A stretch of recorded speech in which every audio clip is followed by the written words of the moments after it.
구원의 정상을 향하여, 구원의 정상을 향하여 라는 제목으로 하나님의 말씀 증거하겠습니다. 아무리 높은 산이라고 해도 한 곡에 한 곡에 넘다 보면 정상에 이를 수가 있습니다.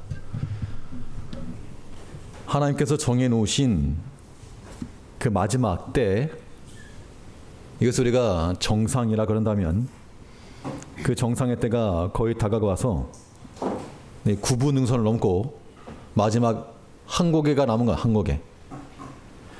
등산하신 분들 알겠지만 산을 오르다 보면 힘든 그런 데가 있어가지고 그럴 땐 그냥 숨이 깔딱깔딱 넘어간다고 깔딱고개라고 하는 지명들이 곳곳에 있는데, 이제 마지막 하나 남은 그 인내로서 넘어가야 될 그 고개 넘으면 우리 주님 약속하신 대로 우리를 기다리실 것이고 우리 거기에서 영원한 하나님 나라 누릴 거라는 겁니다. 이것이 우리의 소망인 거죠. 그러면 이 구원의 완성, 구원의 정상을 향해서 나아가고자 할 때 우리 교회와 성도들은 어떠한 마음의 자세를 가지고 나아갈 것인가? 구원을 이루기 위해서 이 어그러지고 거스리는 세대 가운데서 우리는 어떠한 성도와 어떠한 교회가 되어야 마땅하겠는가? 오늘 본 말씀을 통해서 살펴보겠습니다. 첫 번째는 이 하나님께로 나아가는 영적 사닥다리와 같은 그런 성도와 교회가 되어야 되겠습니다. 사닥다리라고 말하는 것은 야곱의 환상 가운데서 그가 꿈을 꾸었는데 웬 사닥다리 하나가 있어가지고 하나님의 사자들이 오르락 내리락 했다. 그것은 하나님과의 교통과 또한 교제, 이것을 말하고 있습니다. 즉 우리는 하나님과의 교통과 교제가 있는 그런 성도, 그런 교회가 되어야 됩니다. 오늘 본문은 16장에 나오는 이 금대접 사건과 연관이 되는데, 이 계시록 15장에서 마지막 재앙이 나왔습니다. 마지막 재앙. 7인, 7나팔, 7대접인데 이게 서로 별개가 아니고요. 그래서 연결이 되어 있습니다. 7번째 인을 뗄 때 7나팔이 등장했고 7번째 나팔을 불 때 7대접이 등장한 건데, 이건 별개의 세 가지 사인이 아니고 분명하고 확실한 한 가지 사인, 즉 이 세상은 영원하지 않으며 무너질 것이다 라고 하는 메시지와 함께 하나님의 영원한 나라가 도래할 것이다. 이게 계속해서 요한계시록을 통해서 보여주고 있는 겁니다.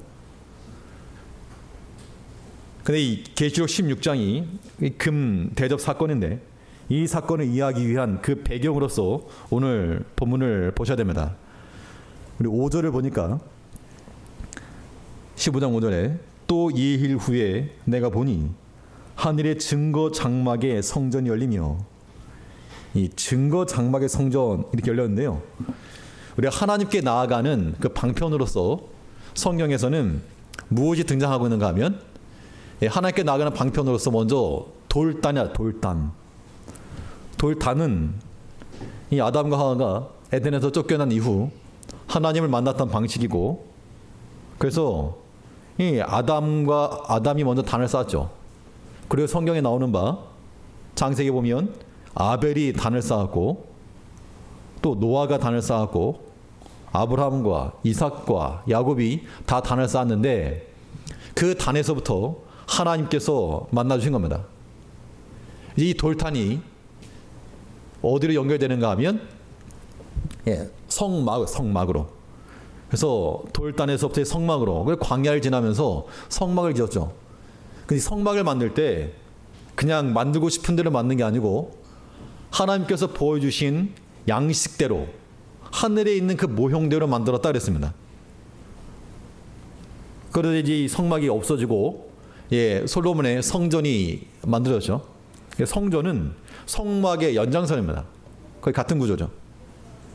그리고 이제 이것이 오늘날 우리에게는 교회라고 하는 이름으로 주어진 겁니다.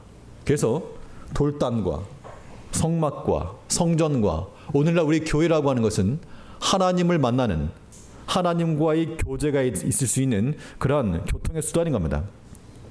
그런데 5절에 보면 또 일 후에 내가 보니 하늘의 증거 장막의 성전 열리며 하늘 증거 장막의 성전 열렸다. 그래서 증거 장막의 성전 열렸는데 그 성전에서 뭐가 나왔는가 하면 7절 있는 대로 천사들이 나왔죠. 천사들이 나왔고 그들이 천사들이 무엇을 받았는가? 천사들이 받은 것이 바로 대접을 받았다. 금대접 7을 받았다. 그리고 이 금대접을 16장에 가서 쏟은 겁니다. 여기에는 중요한 의미들이 포함되어 있는데 그건 뭐 다음 시간에 보고요. 오늘은 이 증거 장막의 성전, 성막, 성전의 구조를 좀 보셔야 되겠습니다. 왜 봐야 되는가 하면 지금 하늘 성전 열리고 천사들이 나오고 금대접을 받아서 쏟은 이후에 새로운 하나님의 나라가 완성될 것을 계시하고 있는데 이 금대접 사건이라고 하는 것이 성막과 연관이 굉장히 깊어요. 어떤 모습인가 하면 오늘은 이 장막에 관한 게 있는 걸 한번 보셔야 되겠습니다. 전체적인 구조는 이렇습니다.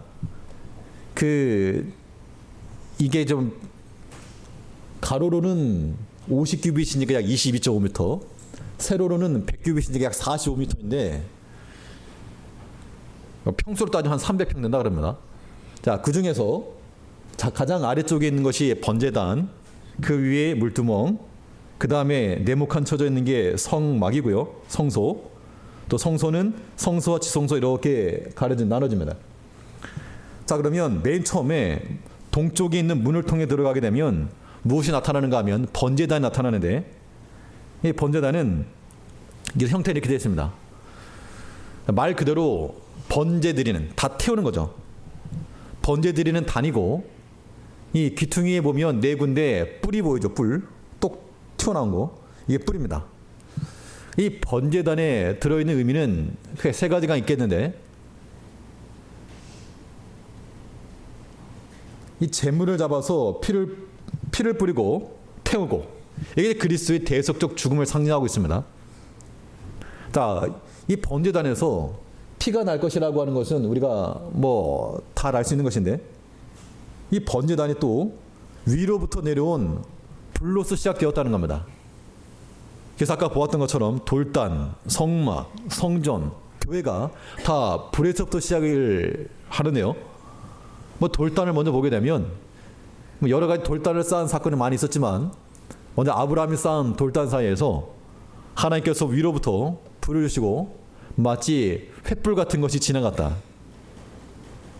그 돌단 가운데서 불 가운데 만나주셨고 또 성막을 완성한 다음에 성막에 봉헌식 행할 때 그때도 하나님께서 위로부터 불이 내려와서 온 백성들이 보고 소리 지르며 두려웠다. 들어가지 못했다는 겁니다. 불이 내려와가지고 솔로몬이 성전을 짓고 낙성실 행할 때에도 솔로몬 성전 가운데도 그의 기도 가운데 위로부터 불이 내려와서 성막과 동일한 그런 모습을 보였습니다. 그리고 우리 잘 아는 대로 교회도 어떻게 시작됐습니까? 교회도 오순절 성령 강림 사건 시에 불에 혀같이 갈라지는 그런 모습으로서 나타났는데 이것이 다 연속적인 그런 모습을 가지고 있는 겁니다. 그래서 번제단에는 우리를 위해서 흘리신 그리스도의 피가 있고 또 하나님께서부터 위로부터 응답해 주신 그런 불이 있었고 또 번제단에 하나 뿔이 있었죠. 뿔. 자, 이 뿔이라고 하는 것은 생명의 뿔이에요. 생명의 뿔. 이 피가 묻은 곳이기 때문에 그리스도의 피로 말미암아 생명 얻을 것에 대한 예표입니다. 그래서 열왕기상에 보면 아도니아가 솔로몬이 무서워서 도망했는데 이 제단뿔을 붙잡고 안 내려간다고. 왜냐하면 제단뿔을 잡고 있으면 죽일 수 없었기 때문에 제단뿔을 잡고 있었다는 겁니다. 그래서 성막에 들어가면 처음 만나는 것이 번제단인데 이 번제단에는 피와 또한 불과 이 뿔 하나님의 그러니까 생명이 주어질 것을 예표로 하고 있습니다. 그다음 이 번제단을 지나게 되면 이 번제단에서 나타나는 사건이 16장에 가면 첫 번째 금대접 사건과 같은 겁니다. 번제단을 지나고 나면 이제 두 번째로 그 물두멍이라고 하는 걸 지나게 되는데, 이 물두멍이라고 하는 것은 쉽게 말하면 대야입니다. 대야. 그러니까 대접 재앙이라고 하는 것이요, 쉽게 말하면 대야인데, 이런 것들을 지금 다 쏟으시고 새로운 것을 만들어 가시는 예수님께서 성전 정화 척결 사건과 같은 겁니다. 이 물두멍이 의미하는 바가 무엇인가? 이 물두멍을 가리켜서 놋 바다라고도 불렀는데, 저게 무슨 바다냐? 뭐 솔로몬 성전에서는요, 뭐 더 크게 지긴 했지만 이것을 놋으로 만든 겁니다. 놋으로 만들었을 뿐만 아니라 성막에서 수종들던 이 여인들의 놋 거울로 만들었다고 했습니다. 그래서 이 물두멍이 의미하는 바는, 먼저는 제사장이 들어가고 나오면서 손발을 씻은 겁니다. 성결이죠, 성결. 하나님께서 우리를 정결케 하실 것을 예표하고 있고, 또 이 물두멍을 통해서 자신을 보는 겁니다. 자신을 비추는 거울이죠. 그리고 우리가 앞에서 본 바대로 유리바다면 유리바다. 그러니까 이것을 위에 있는 물, 굳이 바다라고 말한 것은 번제단을 지나서 이 놋 바다를 지나서 하나님께로 나아갈 수 있는 그 구원의 길을 상징하고 있는 겁니다. 홍해 사건을 통해서 실현이 되었고, 예수님께서 풍랑이는 바다를 건너가신 사건을 통해서도 이것이 예표가 된 겁니다. 그러니까 이 요한계시록을 받아들였던 성도들이 유리바다라고 하는 것을 말했을 때, 이 성막에서 이 놋바다, 이 물두멍을 생각한 겁니다. 번제단을 지나서, 물두멍을 지나서, 이게 이제 금대접 사건에서 이 두 번째 재앙에 해당하는 거죠. 그걸 지나고 나면 이제 여기까지는 성막의 바깥들이고, 그 다음을 지나게 되면 성소 안으로 들어가게 되는데, 성소 안에 세 가지 기물이 있어서, 먼저 오른편으로는 진설병 상 혹은 떡상이라고 말하는데, 자, 떡상이 있고 12개의 떡을 6개씩 해서 두 줄로 놓습니다. 그 가운데는 따르는 부어드리는 잔이 있었고, 이건 이제 그 바울 사도가 말한 대로 관제 혹은 전제와 같은 겁니다. 이 진설병상이 의미하는 바가 무엇인가? 당연히 이것은 전체 이스라엘 백성들의 전체 수를 가리키는 거죠. 그래서 하나님 백성의 전체 12지파를 상징하는 것이고, 그리고 이 진설병상은 이 높이가 한 76cm 정도 되기 때문에 이 떡을 먹을 때 우리 제사장들이 먹었습니다. 성막 안에서 봉사하던 제사장들이 이 양식을 먹었는데, 이거 뭐 그걸 먹으려면 허리를 숙일 수밖에 없는 겁니다. 앉아서 하지 못했으니까. 하나님을 섬기는 백성들이 하나님 앞에서 어떠한 자세로 나아가야지 양식을 얻는가, 이걸 보여주고 있죠. 이거 분명 또한 우리 영혼의 양식을 가리키고 있고, 또 이 진설병 상에 놓이는 그 재료는 잘 익힌 것이야 돼. 잘 익힌 거. 날 것 말고 잘 익었다. 속까지 완전히 익은 것. 이것이 우리에게 또 의미하는 바겠죠. 우리의 변화된 마음과 하나님 십자가의 피로써 온전히 구속함을 받은 그 신앙 인격으로 살아가 될 것과, 또 하나는 기름에 반죽된 것. 이게 섞여 안 나는 것. 성도의 교제함을 나타내고 있죠. 기름이라고 하는 것이 성령 하나님의 기름 부으심을 상징한다 그러면 하나님과의 화목이요, 또 형제 간의 화목을 말하는 겁니다. 이 진설병을 통해서 우리의 양식이 되어주심, 자신의 살을 떼어서 우리를 구원하실 예수님을 예표하는 겁니다. 그 맞은편에 보게 되면, 그 맞은편에는 이 순금 등대 혹은 금촛대라고 말하는데, 이런 형상의 그 잔입니다. 메노라라고 하는 것인데요, 자세히 보시면 이 7가닥이 있고 가운데 줄기를 기준으로 왼쪽에 3개, 오른쪽 3개입니다. 보시면 이 중간에 꽃 모양이 있죠. 꽃. 살구꽃 모양의 꽃이고, 꽃 밑부분에 꽃 받침이 있습니다. 그리고 가장 위쪽에 기름을 담을 수 있는 대접을 놨어요. 대접. 이게 이제 대접인 거예요. 그래서 이 대접 하나, 둘, 셋, 넷, 다섯, 여섯, 7개가 다 쏟아져 버리게 되면 이 성소 안은 뭐 지금 장막으로 덮였기 때문에 이 기름불, 이 불이 붙여 있지 않으면 완전 깜깜해지는 거죠. 그런데 이제 이 잔이 다 쏟아지면서 완전 캄캄하게 되는, 하나님께서 새로운 장막과 새로운 성전을 약속하신다는 겁니다. 이 금초대가 의미하는 바가 무엇인가? 이 금초대는 당연히 성소 안에서의 유일한 빛입니다. 빛. 이 빛 가운데 나가 성령의 조명을 상징하고 있고요. 그 다음에 이 금초대를 만든 거는 순금인데, 그렇기 때문에 이거는 변치 않은 우리의 신앙적 모습을 가리키고 있고, 또 이것을 어떻게 만들었는가 하면요, 주물틀에다가 놓고 금을 부어가지고 만든 게 아니고 금 한 덩어리를 가지고 쳐서 만든 거야. 쳐서 톡톡톡 쳐가지고 만든 거죠. 그러니까 이건 굉장한 그러한 정성이 들어가는 겁니다. 물론 이것은 그리스도의 순환을 예표함과 동시에 이 꽃이 나왔다는 것은 아름다움을 또 상징하는데, 이 아름다운 형태를 만들어가기 위해서 많은 인내와 수고와 고난이 들어갈 것을 우리에게 예표하는 겁니다. 또 이 살구꽃 형상, 이것은 이제 파수꾼이라고 하는 것과 어원이 같은데, 이 불빛을 비춤으로 우리 영혼을 지켜내는 것, 그리고 이 잔에는, 이게 지금 이 등잔이 잔이 7개가 있지만요, 어느 한 군데만 채워줄 수 있는 구조가 아닙니다.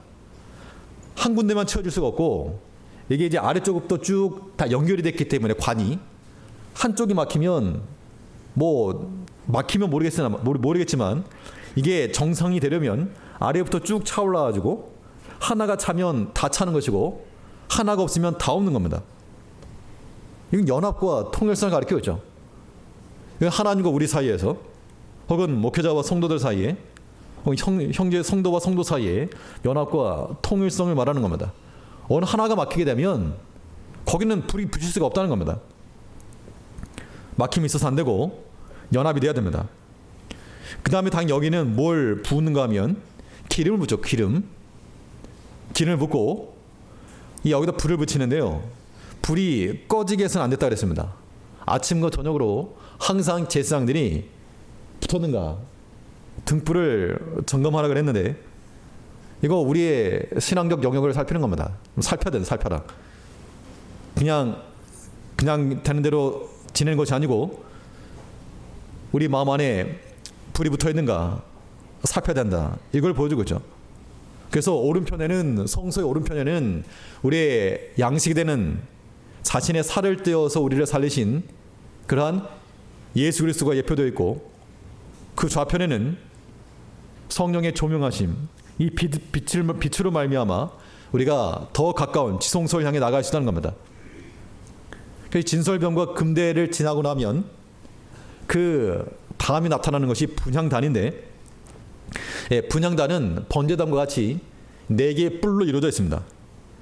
여기는 말 그대로 향이에요. 향. 여기에는 4가지 향이 있고, 사람이 맡으려고 인위적으로 만들지 말라 그랬습니다. 그럼 이 향이 의미하는 바가 무엇인가? 이 분향단에서 향이 의미하는 바는 우리 이미 계시록에도 봤지만 뭐라 그랬습니까? 이 향은 성도들의 기도라, 분명 그렇게 말했습니다.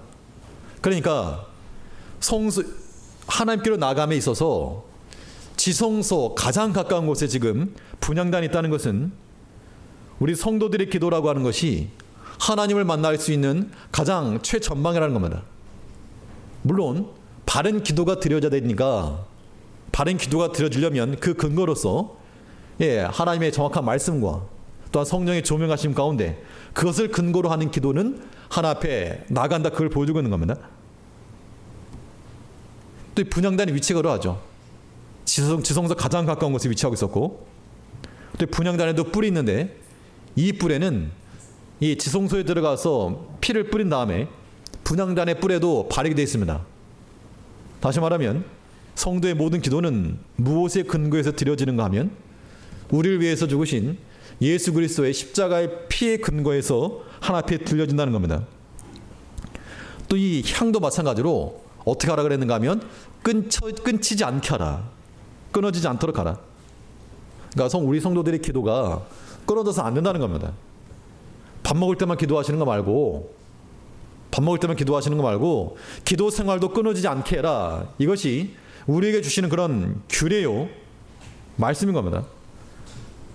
시편 기자는 나의 기도가 주의 앞에 분향한 것 같이 되며, 이 분향단이 우리 성도들의 기도를 상징하는 거라고 상징하는 것인데, 우리 그리스도의 피에 근거해서 주 앞에 구하는 이 기도 생활이 멈추지 않아야 되겠습니다. 이 분향단을 지나게 되면 이제 성소와 지성소를 가로막고 있는 휘장이 등장하게 되는데, 이 휘장은 성막 바깥에 있는 휘장과는 다릅니다. 성소와 지성소를 가르는 휘장에는 그룹을 수놓아서 만들었는데, 이 휘장이 뭘 가리키는 겁니까? 예수님의 육체를 가리키죠. 그래서 예수님께서 십자가에서 죽으실 때 이 성소와 지성소를 가로막고 있던 휘장이 위로부터 아래로 찢어졌다. 그래서 이 장막의 찢어짐으로 인하여서 지성소까지 나아갈 수 있는, 예전에는 제사장만 1년 1차 들어갔는데 이제는 누구라도 들어갈 수 있는 새롭고 산 길이 열렸다. 이걸 말하고 있는데, 이것도 뒤에 보면 이 금대접 사건과 어떻게 연관되는지 우리 한번 볼 수가 있습니다. 그리고 가장 마지막에 있는 것이 무엇인가 하면 이제 법궤죠. 법궤. 자, 이 법궤에는 그 안에 담아 있는 것이 이제 십계명이 있었고요. 그다음에 아론의 쌍난 지팡이와 그다음에 만나 항아리가 있었다 그랬습니다. 물론 성경에 보면 돌계명이 있었다는 데 있었고, 아무튼 이 안에, 법궤 안에 그걸 집어넣고, 위에 옆에 보면 옆에 그림이 안 나왔네. 저게 이제 그 분향단인데, 법궤인데, 그 뚜껑을 가리켜서 속죄의 소. 저 지금 두 천사는 스라를 가리키는데, 원래 날개가 서로 연결되어 있어야 됩니다. 이것도 마찬가지로 금 하나를 가지고 이쪽에서 저쪽까지 만든 거죠. 그래서 이 속죄소의 뚜껑을 덮어서 우리 모든 죄악들을 다 덮어주시는 그런 하나님의 이 구원을 상징하고 있습니다. 이 법궤가 의미하는 바는 성막의 완전 중심이었고 하나님의 임재를 가리키는 겁니다. 그래서 하나님께서 이 성막 중심에 계시는데 속죄소 위에서 우리를 구원하시고 만나주시는 그 하나님을 보여주고 있습니다.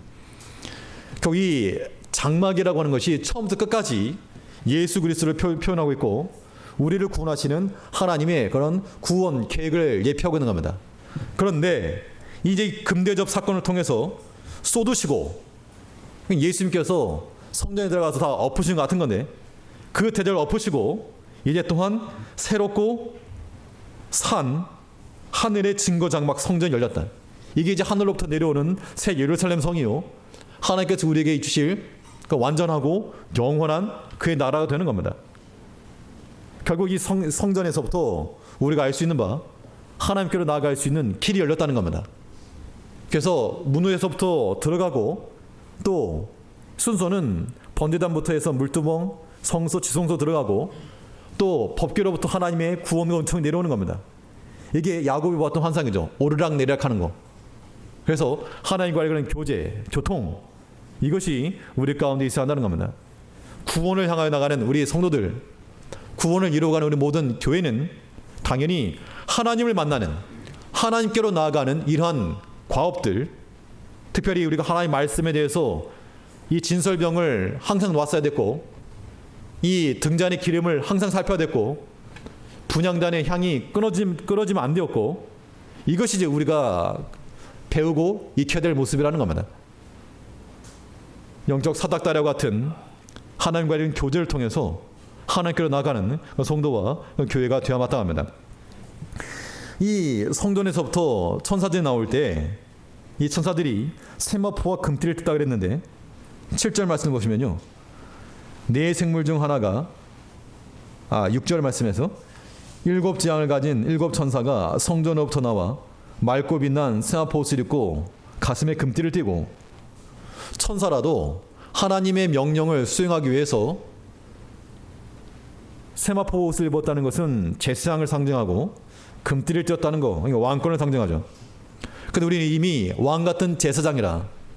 그러므로 우리가 하나님의 성소 내에서 하나님을 섬기는 종들로서 이 구원의 사명을 감당하는 성도와 개인이 될 뿐만 아니고, 이 마지막 8절을 보시면요, 하나님의 영광과 능력을 인하여 성전의 연기가 차게 되며 일곱 천사 일곱 장이 마치기까지는 성전에 능히 들어갈 자가 없었더라.